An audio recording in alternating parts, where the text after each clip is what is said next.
I'm Sarah Backhouse for Future 360. Welcome to the future of farming. We're at Houwelings, where tomatoes are grown in 125 acres of greenhouses powered by clean energy. Situated an hour outside Los Angeles in Camarillo, California, Houwelings Tomatoes fuses nature with technology to produce millions of tomatoes every year. Leading the company is extreme innovator and CEO Casey Houweling. It's one thing to have a well-run company that makes a profit, but it's another thing to do it in as little of an environmental impact and use our resources as efficiently as we possibly can. The company's philosophy is firmly rooted in pragmatism. We do need to use energy, and we need to use fertilizer, and we need to use water and raw materials. So what can we do to minimize those uses? It turns out a lot.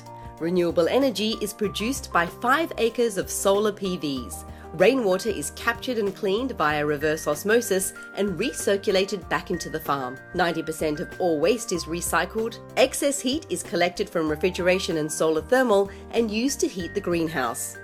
And then there's the greenhouse itself, which uses 24 times less land than field farming. But Casey's pursuit of efficiency doesn't end there.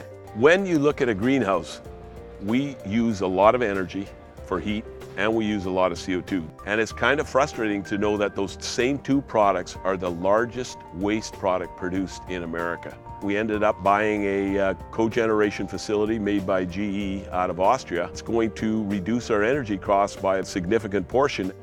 This is a 624 gas engine that converts natural gas into 3 things. For the greenhouse, it produces power of 4.4 megawatts worth of power. We take the waste heat from the exhaust and the engine oil, and we use that heat for the greenhouse for thermal energy. And the last thing, we strip out the carbon dioxide from the exhaust, and we use that as a fertilizer for the greenhouse. The 8.8 megawatts generated can cover the energy needs of the farm. Any excess is fed back into the grid. This engine is the first of its kind in the US. At Houwelings, Casey has been able to mine efficiencies above and beyond its original scope. In one of the innovations he did with this particular engine and the cogeneration, I said you get about 90% efficiency. What he did is he looked at the exhaust and he actually uses latent heat and he captures another extra percentage of efficiency. So we're actually touching almost 100%. Theoretically, everybody would say that's not possible, but being an innovator, you're pushing the boundaries. Being a leader in innovation isn't for the faint-hearted. What we have done in our operation is we've put a significant amount of capital at risk by believing in a product and pushing it forward. You've got to have a good cash flow, and you've got to have a lot of buy-in from a lot of people to make some of these things happen.